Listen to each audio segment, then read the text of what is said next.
encourage one another and build up each other, as indeed you are doing. We have all received at one time or another a kind word or note brings light into our life. An encouraging word can brighten our day. Encouraging words cause us all to do more together. The scripture here encourages us to be an encouragement. So many times it is easy to be critical, thinking that we'll encourage people to do good.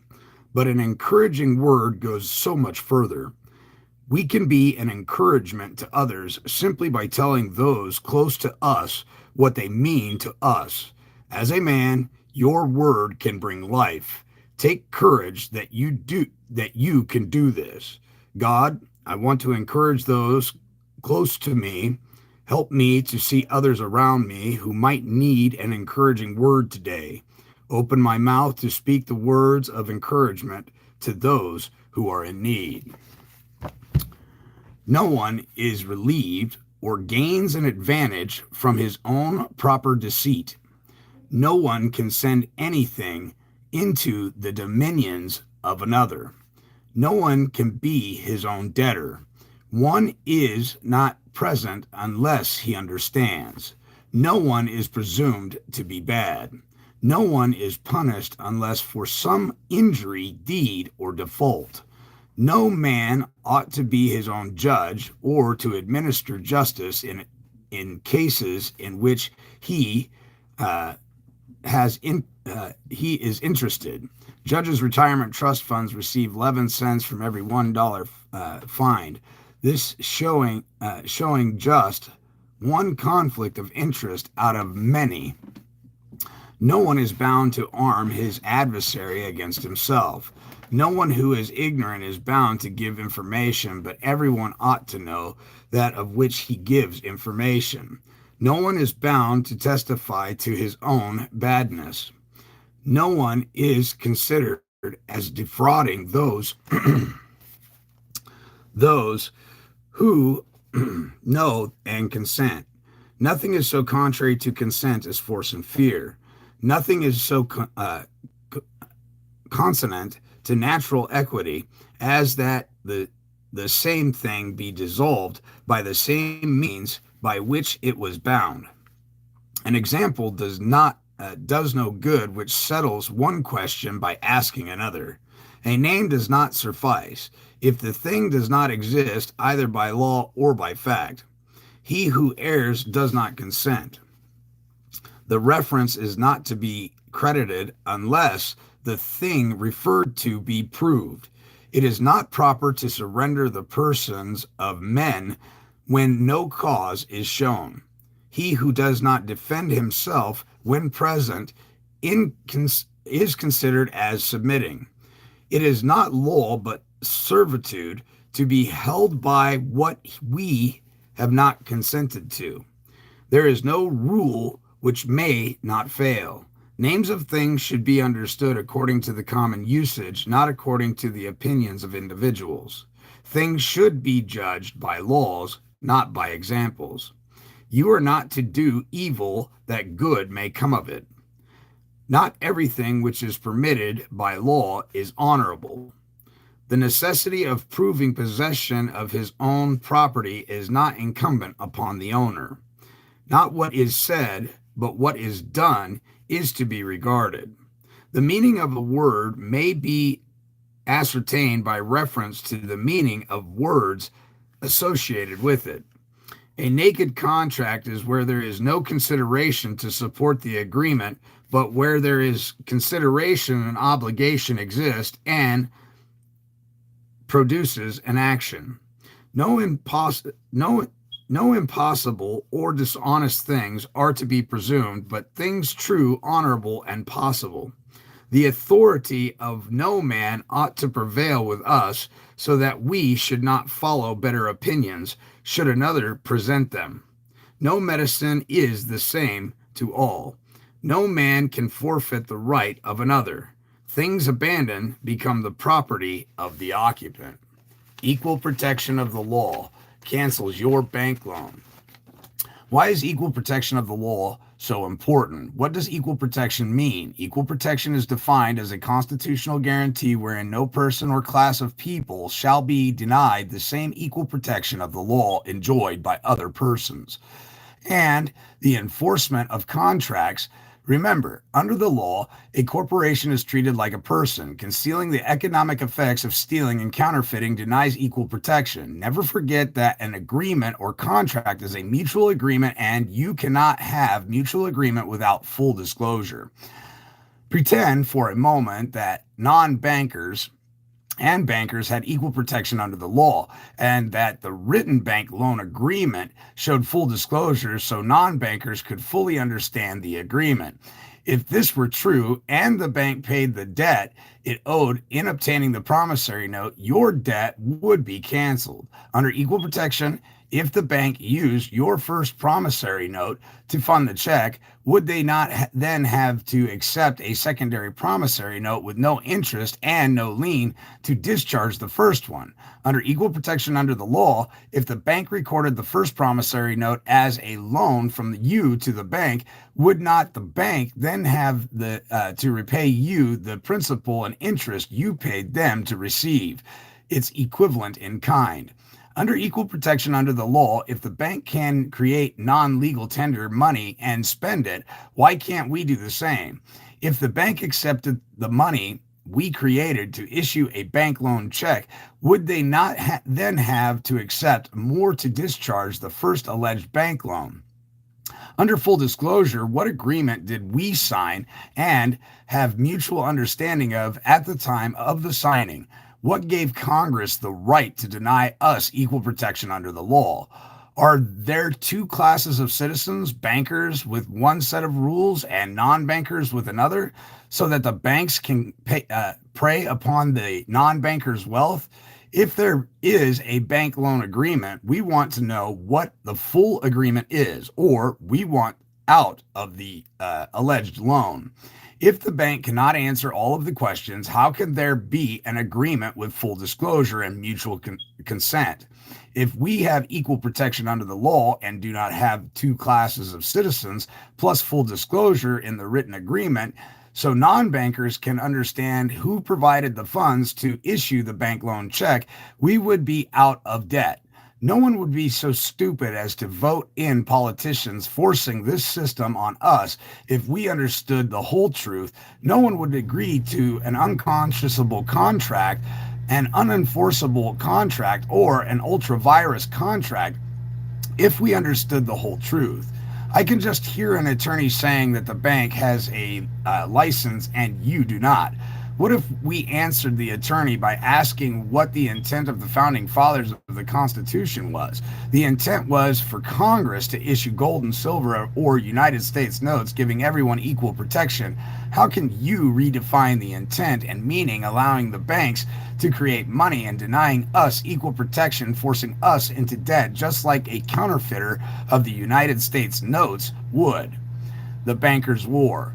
Amongst the nation of the world, the United States of America was unique. Our Constitution and the constitutional banking system was a threat to every monarch and government in the world. If our founding fathers were successful, every citizen in every country would overthrow their monarch and bankers and join America in claiming their freedom. The kings in Europe knew they did not have to invade us to control us. All they had to do was get their banking system established in America, and they could stay in power. Europe's system depended on titles of nobility, one set of rules for nobles and another set of rules for the serfs. The nobles owned nearly everything, and the serfs paid the nobles rent. The nobles acted much like American bankers today. Our founding fathers hated this class system, wishing to give everyone equal protection under the law, and with gold and silver to prevent a bank takeover. One of the biggest secrets in America today is the original 13th Amendment, ratified and never repealed, but simply replaced during the confusion of the wars.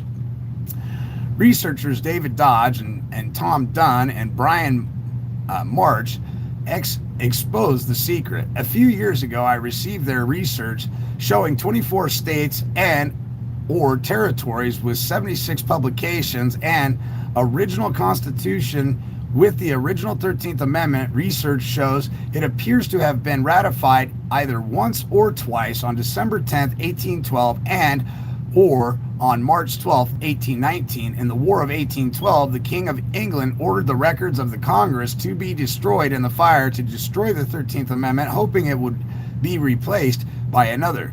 The 13th Amendment would destroy the monarchs of the world, and the king was trying to keep his power. He knew if America was successful, his countrymen would follow America's example and demand the same, thereby forcing him out of power. Title of Nobility by Gary Hunt exposes even more details. I recommend you read his material. The original and lawful 13th Amendment to the Constitution of the United States of America.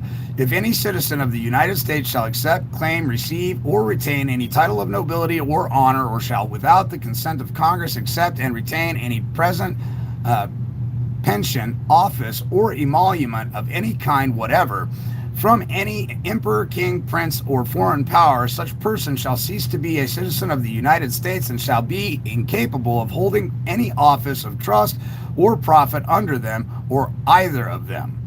In the Constitution of the United States of America, Article 1, Section 9, Clause 8, no titles of nobility shall be granted by the United States, and no person holding any office of trust under them shall, without the consent of the Congress, accept of any present emolument, office, or title of any kind whatever, from any king, prince, or foreign state. Article 1, Section 10, Clause 1, this is one of my favorites. No state shall enter into any treaty, alliance, or confederation, grant letters of marque or reprisal, coin money, emit bills of credit, make anything but gold or silver coin a tender and payment of debts, pass any bill of attainder, ex post facto law, or law impairing the obligation of contract, or grant any title of nobility. When one receives a license, it comes from the executive branch, except for attorneys' licenses.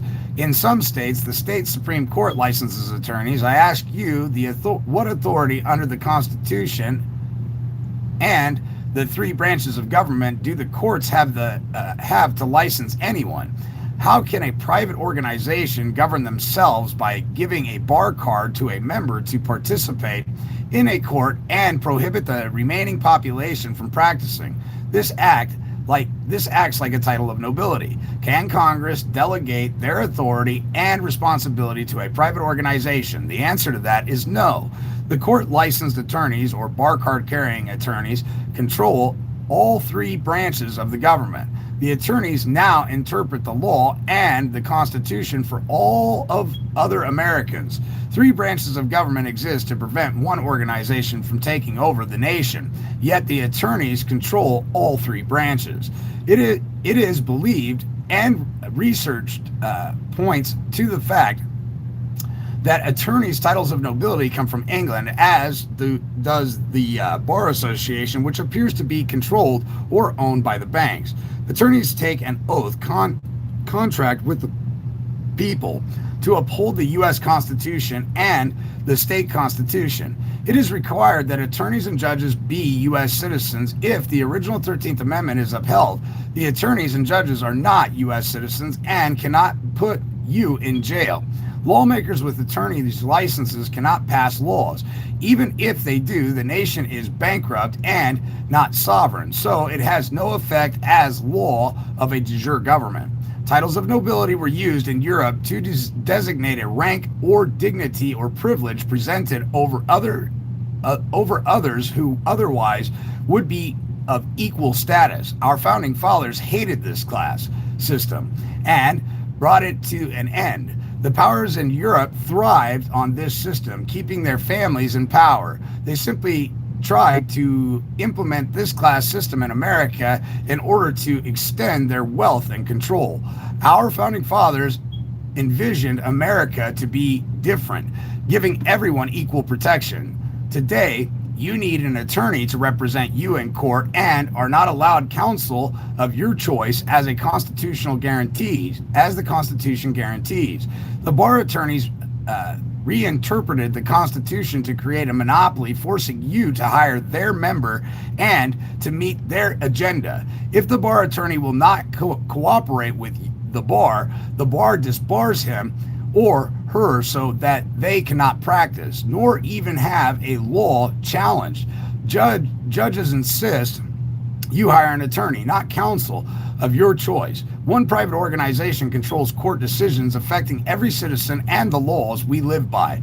The Bar Association, the media, and the banks have far more control and a different agenda than most people realize. Do you see why governmental law enforcement threatened to kill me or plant evidence on me so they could silence me in jail? They had to hide the truth about the bank's operation. The original 13th Amendment and the Emergency War Powers and Trading with the Enemy Acts to remain in power and take your wealth and rights. If people understood the whole truth, they would have been voted out a long time ago. I need you to spread the word to make it happen and restore your freedom. Join me in making America free again. Here's the history lesson about the original 13th Amendment and the War of 1812. In the mid-1700s, Mayer Rothschild, one of the most successful European bankers, was reported to have bragged, permit me to issue and control the money of the nation, and I care not who makes the laws. Page 198, see bibliography number 12. He knew that if he controlled the bankers, he controlled the lawmakers. Alexander Hamilton was appointed as Secretary of the Treasury in 1788 by George Washington. In 1790, Alexander Hamilton, a bank agent, submitted to the Congress a proposal for the first bank of the United States. Thomas Jefferson, then Secretary of State, attempted to stop it without success. The investors of the bank were never revealed. It is believed Rothschild was an owner. The newspaper called it a great swindle. The bank was passed with a 20-year charter to allow the people time to discuss the bank and its merits and decide if they wanted to allow it to recharter by 1811. President James Monroe let the charter lapse. On January 24th, 1811, the bank was voted out of business. Within 5 months, Britain was at war with America. In 1814, a British force arrived in Chesapeake Bay. Against all military logic, the British forces first targeted the records of Congress and completely destroyed them instead of destroying the military fortifications. Why were these records so important? The king knew if the original 13th Amendment stored in the records of Congress survived, his reign was over. The king could not control America without his bank, nor if the original 13th Amendment succeeded. Today's police, attorneys, lawmakers, and judges are in the same situation that the king was in. When the king destroyed the 13th Amendment, he must have forgotten or did not realize that the state capitals had copies. When the banks own or control the media and publishing companies, they simply delete our true history. The judges, police, and lawmakers have been told and shown the evidence of the original 13th Amendment. If they allow it to exist, they would not only be removed from power, but how many people would want to try them for conspiracy or treason?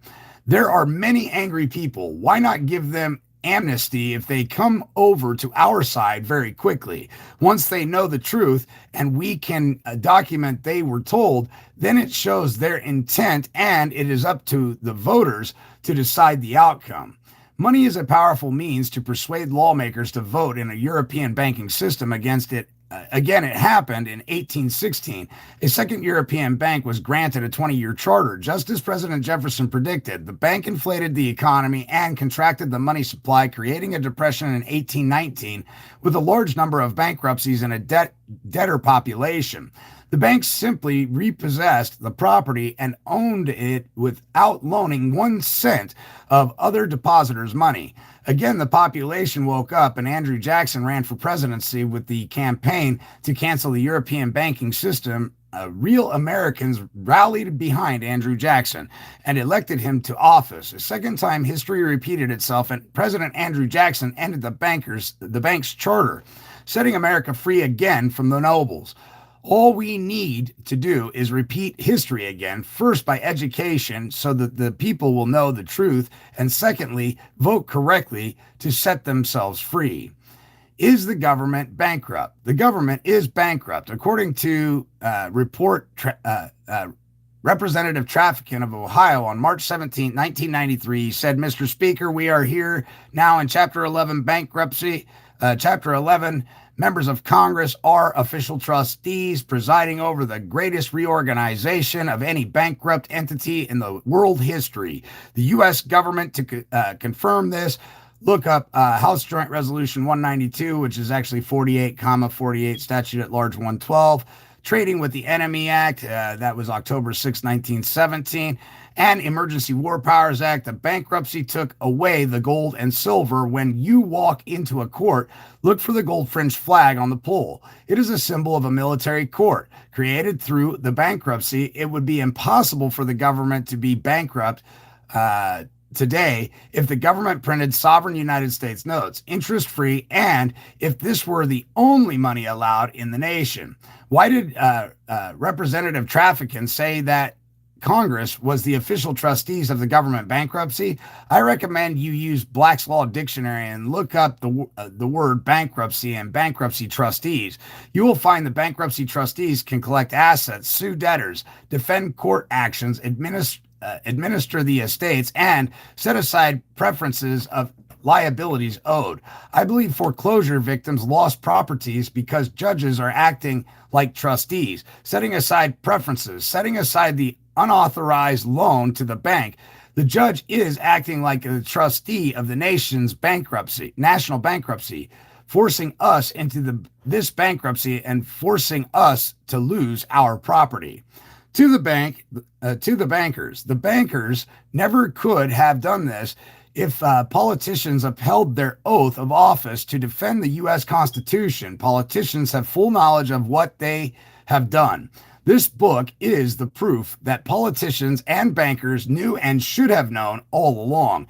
Can the judge set aside the debt the bank owes and force you to pay your debt to the bank by setting aside preferences? Examine the court foreclosure papers very carefully, and I am convinced you will find the answer. The government in bankruptcy is a corporation. By Congress refusing to print sovereign United States notes interest-free and instead printing Federal Reserve notes and allowing local banks to create bank liabilities used like money, the government and its citizens are forced into debt and bankruptcy. However, there is never enough money to pay back the debt.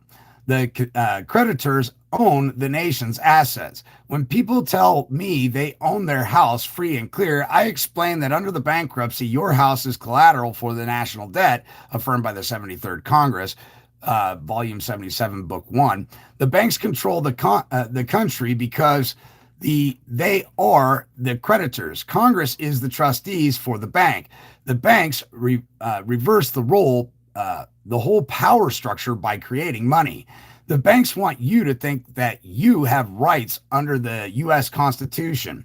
In bankruptcy, your rights by an agreement that was not disclosed to the American public or understood by the people are suspended under the Constitution. Your rights were exchanged for privileges, forcing you to have licenses.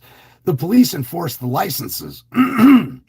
Do you see why the law claims that Congress cannot delegate responsibilities to a private organization? If President Kennedy had lived and continued printing United States notes interest-free, giving us equal protection under the law, the banks could not be the creditors, bankrupting the nation and controlling us. The first thing President Johnson did as president was to stop printing those United States notes that were interest-free, replacing them with Federal Reserve notes. Some coin dealers now have the Kennedy dollar. President Kennedy was not going to escalate the war in Vietnam. In his place, President Johnson created huge war debts, thereby creating more taxes for the people and income for the banks. You lost your government and your rights in bankruptcy because most Americans do not understand money. Without sovereign United States money, we are forced to use unpaid bank liabilities as if they were money. If you sue the bank to pay the debt they owe you, and if the banks are forced to pay in substance and not allowed to create more bank debt, then they will have a major problem. That will result in canceling your loan or loans and the national debt. The media makes you think that America is a democracy. In the Pledge of Allegiance, you say, I pledge allegiance to the flag of the United States of America and to the republic for which it stands, one nation under God, indivisible, with liberty and justice for all. It says republic, meaning constitutional, not democracy or mob rule. Government lawmakers, judges, and police take an oath, a contract with you to uphold the U.S. Constitution. Article 4, Section 4 of the Constitution says the United States shall guarantee to every state in this union a republican form of government and shall protect each of them against invasion. And on application of the legislator or of the executive against domestic violence, ask yourself, do we have the Republican form of government our founding fathers intended for us to have? If I told you I wanted to buy your car, gave you a check with no money behind it, and you took your car, is that theft? Yes. What is the difference between that and using your promissory note to fund the bank loan check with the bank receiving the lien for free? In both cases, the victim lost money and is in debt for the loss. What is the difference if it is done on a national level? Who should own the country? We the people or the bankers? Who obtain the nation's assets for free? If you want to have your chicken stolen, hire a fox to guard the chicken house. You cannot blame him. That's what he's supposed to do. It's in his nature to be sly. I blame the one who hired him. The solution is simple. If the Americans want out of their bank loans, all we have to do is expose the real bank agreement to enough Americans. If Americans want to double their wealth, all they have to do is educate enough Americans about the truth behind banking policies. The threat of our vote and public pressure exposing the media blackout will force the change. Rear Admiral Chester Ward, a former member of the Council of Foreign Relations, CFR, for 16 years, warned about the bankers' intentions. In the book, Why a Bankrupt America, he is quoted as saying the most powerful clique in these elitist groups have one objective in common. They want to bring about the surrender of the sovereignty of the national independence of the United States. A second clique of international members in the CFR comprises the Wall Street international bankers and their key agents. Primarily, they want the world banking monopoly from whatever power ends up in control of the global government. Page 27, see bibliography number 10. Many of our members of Congress belong to the CFR, along with members of the media and other powerful positions. In 1957, U.S. Senator George Malone said, I believe that if the people of this nation fully understood what Congress has done to them over the last 49 years, they would move on Washington. They would not wait for an election. It adds up to a preconceived plan to destroy the economic and social independence of the United States. I bid 9. They know the truth, but must remain silent to remain in power. Recall the words of Thomas Jefferson, who warned us about the banks. Single acts of tyranny may be ascribed to the accidental opinion of a day, but a series of oppressions begun at a distinguished period and pursued unalterably through every change of ministers administration to plainly prove a deliberate systematic plan of reducing us to slavery. I bid 13. The U.S. Constitution separated government into 3 branches: In bankruptcy, the bank becomes the creditor to all three branches and controls all three. The borrower becomes the servant to the lender. Founding Fathers James Madison said the accumulation of all power, legislative, executive, and judiciary, in the same hands, whether in one, a few, or many, and whether hereditary appointed or elected, may justly be pronounced the very definition of tyranny. Page 193, see bibliography number 2. Congressman Louis McFadden, one of my favorite, Louis T. McFadden, former chairman of the House Banking and Currency Committee, understood. We have in this country one of the most corrupt institutions the world has ever known. I refer to the Federal Reserve Board and the Federal Reserve Banks, hereinafter called the Fed. They are not government institutions. They are private monopolies which prey upon the people of the United States for the benefit of themselves and their foreign and domestic swindlers, rich and predatory money lenders. See bibliography number 10, page 9. He continued, every effort has been made by the Federal Reserve Board to conceal its power, but the truth is that the Federal Reserve Board has usurped the government of the United States. It controls everything here, and it controls all our foreign relations. It makes and breaks governments at will. No man and no body of men is more entrenched in power than the arrogant credit monopoly which operates the Federal Reserve Board and the Federal Reserve Bank. These evildoers have robbed this country of more than enough money to pay the national debt. What the government has printed the Federal Reserve banks to steal from the people should now be restored to the people. The Federal Reserve Act should be repealed, and the Federal Reserve banks, having violated their charter, should be liquidated immediately. Faithless government officers who have violated their oaths should be impeached and brought to trial. Page 170-4, see bibliography number 12. He was there when the bankruptcy occurred. If anyone should know, he should. The media blackout just kept you from learning the whole truth. They now think you will fall for the balanced budget propaganda. Anyone listening to the lies will come up with the wrong solution. Now you know better, and we also have a solution. The politicians have made it clear who they represent. Congressman McFadden wanted to correct the problem along with other congressmen, but they could not because they were not able to inform enough Americans. The media made sure there was a media blackout. If enough Americans find out the whole truth and help our leaders uphold their oaths of office, we will be debt-free and you would be doubling your wealth. Knowledge is power. If too many people find out the truth, the lies will end and everyone will want out of their debt.